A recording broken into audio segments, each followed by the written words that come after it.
भगवान श्री कृष्ण को भगवान विष्णु के आठवें अवतार के रूप में और अपने आप में सर्वोच्च भगवान के रूप में पूजा जाता है। वह करुणा, कोमलता, प्रेम के देवता है और भारतीय देवताओं में सबसे लोकप्रिय और व्यापक रूप से पूजनीय हैं। उन्होंने हमें जीवन में प्रेम, खुशी, धर्म, मोक्ष, भक्ति, योग, ध्यान, धर्म, सत्य के बारे में सब कुछ सिखाया है। आइए जानते हैं श्री कृष्ण के श्री मुख से निकले हुए कुछ अनमोल वचनों को। वह सब कुछ करो जो तुम्हें करना है, लेकिन लालच से नहीं, अहंकार से नहीं, वासना से नहीं, ईर्ष्या से नहीं, बल्कि प्रेम, करुणा, नम्रता और भक्ति के साथ। भगवान श्री कृष्ण इस अनमोल वचन के माध्यम से कार्य करने की नियत का उल्लेख करते हैं।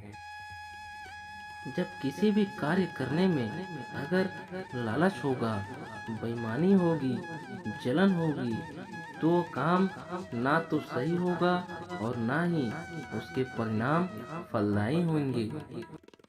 इसके अतिरिक्त जिस कार्य को हम पूरे मन से प्रेम पूर्वक करेंगे, तो वो न सिर्फ हमारे लिए बल्कि समाज के लिए भी हितप्रद होगा। भगवान श्री कृष्ण के अनुसार नरक के 3 द्वार हैं: काम, क्रोध और लोभ। जो व्यक्ति कामी प्रवृत्ति का होता हो, जिसके मन में लोभ होता है, और जो व्यक्ति अत्यधिक क्रोधी स्वभाव का होता है, उसके लिए नरक के द्वार सदैव खुले होते हैं। अर्थात ऐसे व्यक्ति को सिर्फ नरक में ही जगह मिलती है। मैं ही सृष्टि का आदि, मध्य और अंत हूँ। अर्थात भगवान श्री कृष्ण ही इस सृष्टि के पालनहार हैं। वही इस संसार की शुरुआत थे और वही मध्य और वही अंत होंगे। जो चीज तुम्हारी है ही नहीं, तो लड़ते क्यों हो? जो खोया उसके लिए रोना कैसा? मनुष्य सब कुछ चाहता है, पर सब कुछ उसे नहीं मिल सकता। आपको जो नहीं मिला उसके लिए पश्चाताप मत करो, और जो आपसे खो गया है, जो आपसे अलग हो गया है, उसके लिए निराश भी मत हो। मैं सभी प्राणियों के हृदय में स्थित आत्मा हूँ। मैं सभी प्राणियों का आदि हूँ, मध्य और अंत भी हूँ। अर्थात हर व्यक्ति श्री कृष्ण से जुड़ा हुआ है और श्री कृष्ण हर व्यक्ति से जुड़े हुए हैं। वो हमारे आदि, मध्य और अंत हैं। ठंड या गर्मी, सुख या दर्द का अनुभव करें। ये अनुभव क्षण भंगुर है। वे आते हैं और जाते हैं। उन्हें धैर्यपूर्वक सहन करें। समय एक सा नहीं रहता। आज दुख है तो कल सुख भी आएंगे, और सुख के बाद दुख भी आना स्वाभाविक है। आपको पूरे धैर्य और श्री कृष्ण पर विश्वास के साथ अपना जीवन निर्वाह करना चाहिए। श्री कृष्ण कहते हैं, सत्य कभी नष्ट नहीं हो सकता। अच्छा करने से नहीं डरना चाहिए। लोग अक्सर सच कहने से बचते हैं या डरते हैं। सत्य पर कभी छुप नहीं सकता और ना ही कभी मिट सकता है। कितना भी छुपा लें, पर सच तो उजागर हो ही जाएगा।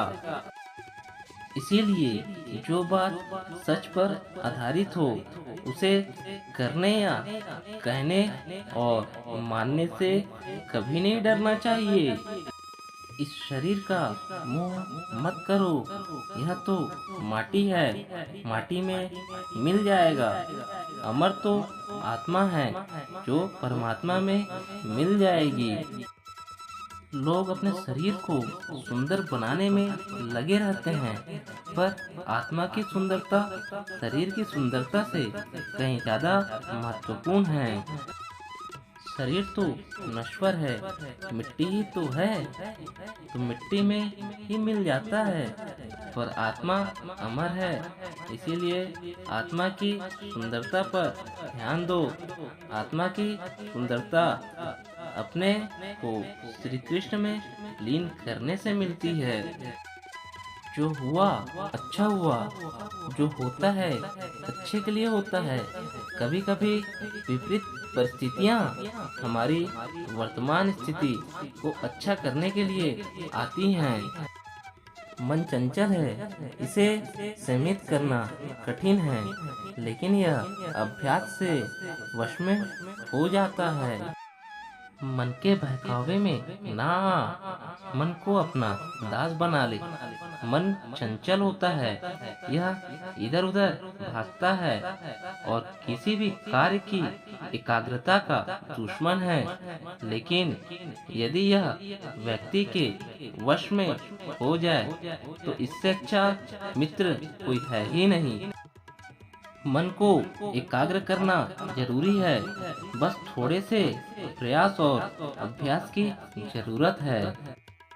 मेरे लिए ना कोई घृणित है और ना ही कोई प्रिय, ना कोई निर्धन है और ना कोई धनी। बस जो भक्ति भाव के साथ मुझे याद करते हैं, मैं उनका हूँ और वो मेरे। श्री कृष्ण उन्हीं के हैं जो श्री कृष्ण के हैं।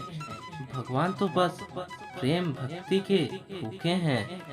जो भी उनकी भक्ति में लीन होता है, जो भी प्रेम से उन्हें याद करता है, वो सदैव उसका कल्याण करते हैं। मैं हमेशा तुम्हारे साथ और तुम्हारे आसपास रहता हूँ, चाहे तुम कुछ भी कर रहे हो। जब भी आप कोई बुरा कार्य करते हो या अच्छा कार्य करते हो, आपको लगता है कि कोई नहीं देख रहा होता है। यहाँ श्री कृष्ण जी कहते हैं कि तुम जो भी कुछ कर रहे हो, मेरी दृष्टि सदैव तुम पर है। इसीलिए आप यह मत समझें कि आप अकेले हैं, आपके साथ श्री कृष्ण सदैव हैं। जो कुछ हुआ अच्छे के लिए हुआ, जो हो रहा है अच्छे के लिए हो रहा है, जो होगा वो भी अच्छे के लिए ही होगा। तो सकारात्मक रहो और अपना कर्म करो। आप वही हैं जिसमें आप विश्वास करते हैं, आप वह बन जाते हैं जो आप मानते हैं कि आप बन सकते हैं। हमारी सफलता और असफलता इस बात पर निर्भर करती है कि हम खुद पर कितना विश्वास करते हैं। व्यक्ति जो चाहे बन सकता है यदि पूरे विश्वास के साथ अपने लक्ष्य पर लगातार चलता रहे। जिस इंसान के चारों तरफ नकारात्मक लोग रहते हैं, उस इंसान का मंजिल से भटक जाना तय है। कहते हैं मन के हारे हार और मन के जीते जीत। जिस प्रकार सकारात्मक विचारों से सफलता मिलती है, उसी प्रकार नकारात्मक विचारों से असफलता के मार्ग और अग्रसर करते हैं। कि जैसा हम सोचते हैं वैसे ही हम बनते जाते हैं और अपने विचारों के माध्यम से ही हम नकारात्मक और सकारात्मक परिणाम मिलते हैं। अपने अनिवार्य कर्तव्य का पालन करें, क्योंकि क्रिया वास्तव में निष्क्रियता से बेहतर है। मनुष्य ही एक ऐसा प्राणी है जो कर्म करता है, इसीलिए कर्म करना प्रत्येक व्यक्ति का धर्म भी है। कर्म करने वाला व्यक्ति है कर्मवीर कहलाता है। इसीलिए कार्य करते रहना खाली बैठे रहने से हमेशा बेहतर होता है। समय हमेशा चलता रहता है, कभी रुकता नहीं। यदि आज पूरा समय है तो कल अच्छा होगा। इसीलिए आप बिना किसी स्वार्थ के सिर्फ कर्म कीजिए, फल समय खुद ही दे देगा। मित्रों, यह वीडियो यहीं पर समाप्त होती है। आशा करते हैं यह वीडियो से आप बहुत कुछ सीखा होगा। मिलते हैं एक और नए वीडियो में। अपना ख्याल रखिएगा। राधे राधे।